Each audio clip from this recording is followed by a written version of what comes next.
इस वीडियो में हम उत्तराखंड के इतिहास के बारे में पढ़ेंगे। यह उत्तराखंड इतिहास की 12वीं वीडियो है। इससे पहले हमने 11 वीडियो अपलोड की जा चुकी हैं, जिसे आप चैनल पर जाकर देख सकते हैं। और वीडियो को शेयर ज़रूर करें, जिससे अन्य लोगों का भी इसमें एक सीक्वेंस में सारी वीडियो हैं, जिससे फ़ायदा हो। तो इस वीडियो में हम देखते हैं कि अंग्रेज और गोरखाओं के बीच में कैसे युद्ध हुए, किस प्रकार इनके बीच में आगे जो है युद्धों की प्रक्रिया बढ़ी। तो देखते हैं कि जब गोरखा शासन यहाँ पे चल रहा था, तो सुदर्शन शाह ने जो है अंग्रेजों को गोरखाओं को भगाने के लिए आमंत्रित किया। तो अंग्रेज और गोरखाओं के मध्य जो है युद्ध शुरू हुए। इससे पहले वीडियो में हमने चंद वंश का प्रशासन, पवार वंश का प्रशासन और गोरखा प्रशासन पढ़ा है। उसके बाद बिल्कुल एक सीक्वेंस में ये 11 वीडियो मैंने अपलोड की है, ये 12वीं वीडियो है। तो इस वीडियो में हम देखते हैं। तो जो युद्ध का कारण था वो ये था, जो भीमसेन थापा थे उस समय नेपाल के पीएम, उन्होंने अंग्रेजों से गोरखपुर में 200 गांव छीन लिए थे। तो ये अंग्रेज और गोरखाओं के युद्ध का कारण था। मेजर ब्रेडसा नेपालियों से समझौते के लिए भेजा, मतलब अंग्रेजों ने मेजर ब्रेडसा को नेपालियों से समझौते के लिए भेजा था। लॉर्ड मोयरा, लॉर्ड हेस्टिंग्स जो 1813 से 23 तक थे। लॉर्ड मोयरा गोरखों के विरुद्ध युद्ध की घोषणा की 1814 में। जो उस समय भारत का गवर्नर था लॉर्ड हेस्टिंग्स, उसने लॉर्ड मोयरा, इसको लॉर्ड मोयरा भी कहा जाता है, इसने गोरखों के विरुद्ध युद्ध की घोषणा की 1814 में। तो पहला आक्रमण जो किया, खलंगा किला जो नाला पानी किला देहरादून में है, वहाँ पे सबसे पहले इन दोनों के बीच में युद्ध हुआ। अंग्रेजों की तरफ से कर्नल जिलेस्पी तथा गोरखों की तरफ से बलभद्र शाह के बीच में युद्ध हुआ, जिसमें कर्नल जिलेस्पी मारा गया। अन्य स्थानों पर भी जो है इन्होंने लगातार आपस में आक्रमण हुए इन पे। 23 अप्रैल 1815 को गणनाथ डांडा का युद्ध हुआ, इसमें हस्तिदल चौतरिया मारा गया। 27 अप्रैल 1815 अंग्रेजों ने अल्मोड़ा पर हमला किया।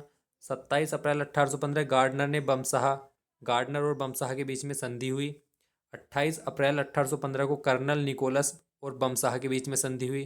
15 मई 1815 को ऑक्टोलोनी जो शक्तिशाली था अंग्रेजों में, अमर सिंह थापा से इसने मलाबगढ़ की संधि की। ये संधि इंपॉर्टेंट है, संगोली की संधि 2 दिसंबर है, किसी में 18 नवंबर डेट है, तो इसको देख लेना एक बार। गजराज मिश्र और कर्नल ब्रेडसा के बीच में हुई। गजराज मिश्र जो है गोरखों की तरफ से और कर्नल ब्रेडसा अंग्रेजों की तरफ से इस संधि को हुई। संगोली कहाँ पर है? बिहार में।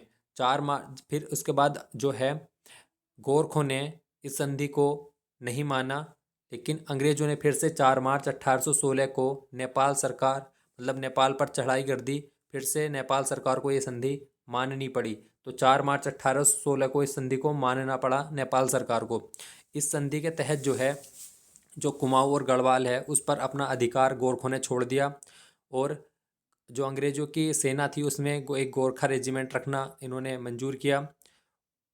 कुछ और एक दो मुद्दे थे जिस पर इनके बीच में सहमति बनी। तो ये अंग्रेज और गोरखाओं के बीच में युद्ध हुए थे, और गोरखाओं की जो है यहाँ से विदाई हो गई थी, गोरखा यहाँ से चले गए थे। अब देखते हैं आगे क्या हुआ। जब अंग्रेजों ने गोरखाओं को उत्तराखंड से निकाल दिया, उसके बाद आगे क्या होता है। गोरखों पर अंग्रेज विजय के बाद जो होता है, मतलब सुदर्शन शाह ने अंग्रेजों को आमंत्रित किया था, लेकिन अंग्रेजों ने धोखाधड़ी से 7 लाख रुपए न देने का आरोप लगाकर सुदर्शन शाह पर श्रीनगर को अपने कब्जे में कर लिया। इससे जो है सुदर्शन शाह को अपनी राजधानी श्रीनगर से हटाकर टिहरी लानी पड़ी। ये अंग्रेजों की जो चाल थी, उस वो पूरे उत्तराखंड पर अपना अधिकार करना चाहते थे, लेकिन टिहरी रियासत जो है वो सुदर्शन शाह को दे दी गई। इसमें नॉन रेगुलेशन प्रांत जो है इन्होंने, मतलब टिहरी रियासत को छोड़कर बाकी जो हिस्सा था उत्तराखंड का, उसे नॉन रेगुलेशन प्रांत बना दिया। तो पहले टिहरी रियासत के बाद में हम बाद में पढ़ते हैं, पहले नॉन रेगुलेशन प्रांत को देखते हैं। 1815 में उत्तर पूर्वी प्रांत का हिस्सा बनाकर ई गार्डनर को यहाँ का प्रथम कमिश्नर बनाया था। 1817 में देहरादून को सहारनपुर जनपद में मिला दिया। कुमाऊं जनपद का गठन हुआ प्रशासनिक सुविधा के लिए, मतलब ज़्यादा बड़ा एरिया होगा तो इसलिए कुमाऊं जनपद का गठन हुआ। 1840 में गढ़वाल का मुख्यालय श्रीनगर से पौड़ी लाया गया और पौड़ी जनपद का गठन हुआ, यह भी इम्पोर्टेंट है। 1854 में कुमाऊं मंडल का गठन हुआ और मुख्यालय जो है इसका नैनीताल बनाया गया। ये एग्जाम में आया हुआ है, इंपॉर्टेंट है, दोनों इंपॉर्टेंट है कि गढ़वाल का मुख्यालय श्रीनगर से पौड़ी लाया गया और पौड़ी जनपद का गठन हुआ। 1854 में कुमाऊं मंडल का गठन जो हुआ, मुख्यालय नैनीताल बनाया गया।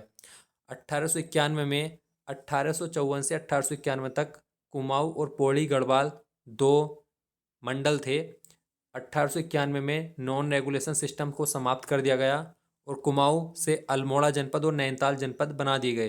तो अब उत्तराखंड में अल्मोड़ा जनपद, नैनीताल जनपद और टिहरी रियासत थी।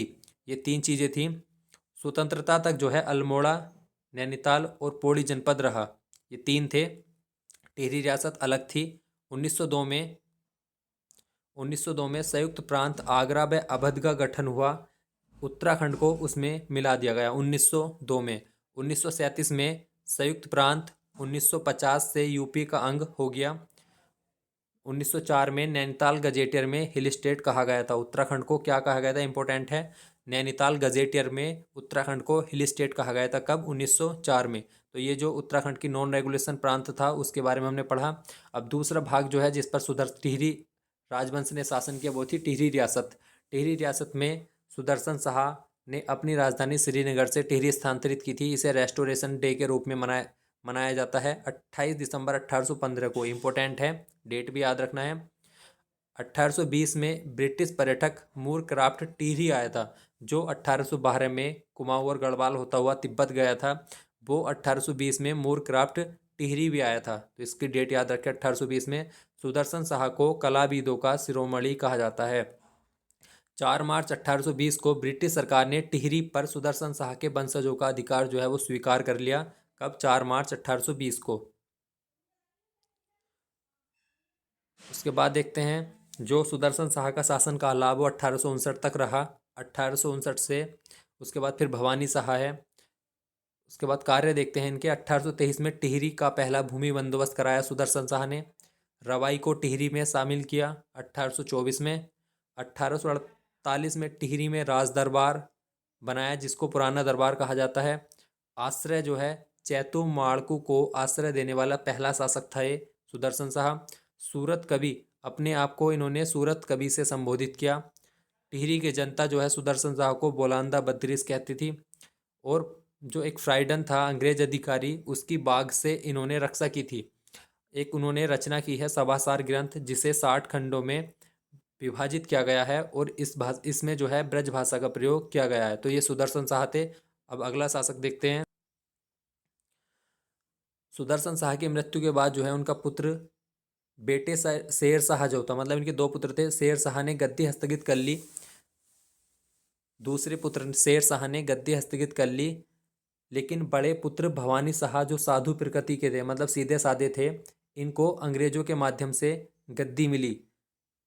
तो ये भवानी शाह थे 1859 से 1871 तक। 1862 में देव प्रयाग में इन्होंने संस्कृत पाठशाला बनाई थी। अब आगे देखते हैं भवानी शाह के बाद है प्रताप शाह। इनका क्रम भी पूछ लिया जाता है कभी कभी एग्जाम में। सुदर्शन शाह, भवानी शाह, प्रताप शाह, कीर्ति शाह, नरेंद्र शाह और मानवेंद्र शाह। इनकी जो कब से कब तक शासन किया ये भी पूछ लिया जाता है एग्जाम में, इसको देख लेना। ये इंपॉर्टेंट क्वेश्चन है कि किस टिहरी राजा ने जो है अपने नाम से शहर बसाने की परंपरा शुरू की। तो प्रताप नगर सबसे पहले बसाया गया था, प्रताप शाह ने बसाया था अपने नाम से प्रताप नगर। कब बसाया था? 1877 में। इनके कार्य थे अंग्रेजी शिक्षा की नींव, प्रिंटिंग प्रेस, पुलिस विभाग की स्थापना, टिहरी, मसूरी, श्रीनगर का निर्माण, ये इनके कार्य थे।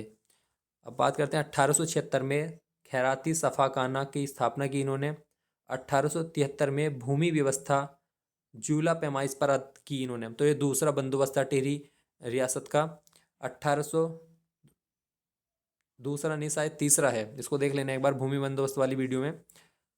1876 में खैराती सफाखाना। 1883 में एल्गो वर्नाकुलर मिडिल स्कूल की स्थापना हुई, जिसे बाद में प्रताप हाई स्कूल बनाया गया, जिसे कीर्ति शाह और नरेंद्र शाह ने समय समय पर उच्चीकृत किया। मृत्यु जो है टिहरी रियासत पर 1 वर्ष का शोक मनाया गया था। जब प्रताप शाह की मृत्यु हुई तो टिहरी रियासत में 1 वर्ष का शोक मनाया गया था। इनके 3 पुत्र थे, कीर्ति शाह, विचित्र शाह और कुंवर सुरेंद्र शाह। तो कीर्ति शाह जो है अगले शासक हुए। इनकी जो पत्नी थी प्रताप शाह की, महारानी कुलेरिया, वो कीर्ति शाह की संरक्षिका बनी, क्योंकि उस समय कीर्ति शाह छोटे थे। तो कीर्ति शाह का शासनकाल देखते हैं। कीर्ति शाह 1886 से 1913 तक रहे। 14, 13, 27 साल रहे लगभग। अजमेर में मेयो कॉलेज की स्थापना की इन्होंने। इनकी उपाधि क्या है? 1898 में इन्हें कंपेनियन ऑफ इंडिया की उपाधि दी गई। 1900 में 11 तोपों की सलामी दी गई। 1901 में नाइट कमांडर की उपाधि। 1930 में KCSI की उपाधि इनको दी गई। तो ये इनकी उपाधि थी, इंपॉर्टेंट है, कब दी गई ये भी पूछ लिया जाता है एग्जाम में।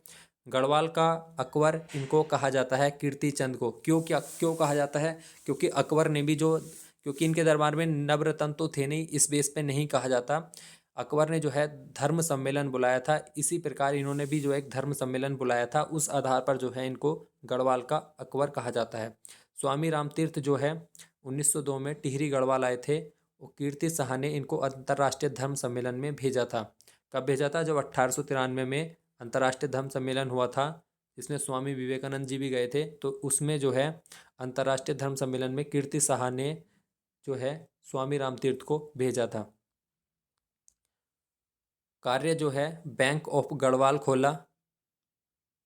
टिहरी घंटाघर का निर्माण 1897 में किया।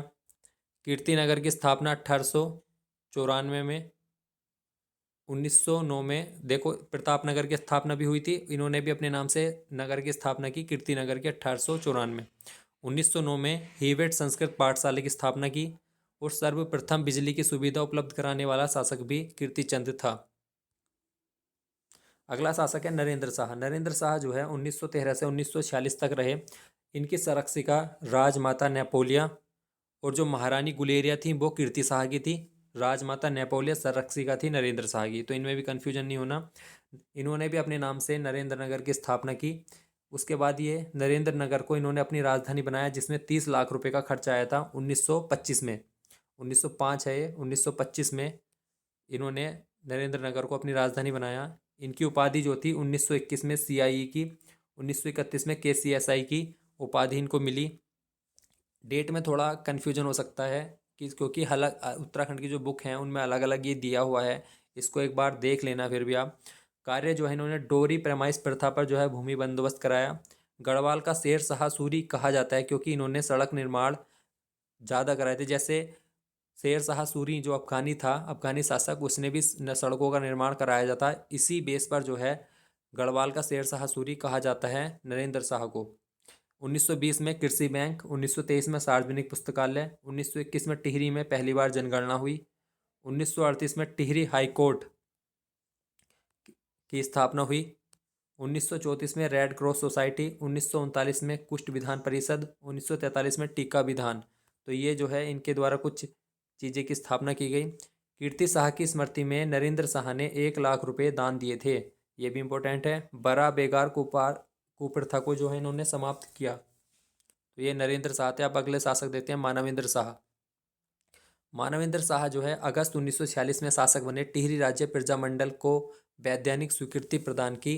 टिहरी राज्य प्रजामंडल की जो स्थापना 1939 में देहरादून में चक्कोवाला मोहल्ले में हुई थी, जिसके प्रथम अध्यक्ष जो है श्रीदेव सुमन को बनाया गया था, उसको जो है 1946 में इन्होंने वैधानिक स्वीकृति दी।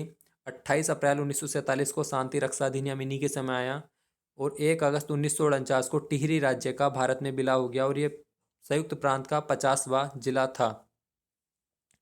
परिपूर्णानंद पैन्यूली जो हैं 15 अगस्त 1947 को प्रजामंडल के अध्यक्ष बने थे, जिन्होंने विलय पत्र पर, टिहरी के विलय पत्र पर सर्वप्रथम हस्ताक्षर किए। 1977 में मानवेंद्र शाह को चुनाव में परिपूर्णानंद पैन्यूली ने ही हराया था। तो मानवेंद्र शाह की जो मृत्यु हुई 2007 में हो गई। तो इसी प्रकार 1 अगस्त 1949 को टिहरी रियासत का जो है स्थायित्व जो है वो ख़त्म हो गया। उसके बाद टिहरी को भारत में विलय कर दिया था 1 अगस्त 1949 को और 50वां जिला संयुक्त प्रांत का बना दिया था। तो ये हमारी टिहरी रियासत थी कंप्लीट। उसके बाद में हम आगे हम उत्तराखंड में ब्रिटिश शासन देखेंगे। ब्रिटिश कमिश्नर 24 ब्रिटिश कमिश्नर जो हैं उत्तराखंड में हुए, जिसमें 23 ब्रिटिश थे और 1 भारतीय ब्रिटिश कमिश्नर थे, KL मेहता जी, लास्ट में अंतिम। तो इस प्रकार हम इन 24 ब्रिटिश कमिश्नर के बारे में भी पढ़ेंगे, वो अगली वीडियो में देखते हैं। धन्यवाद।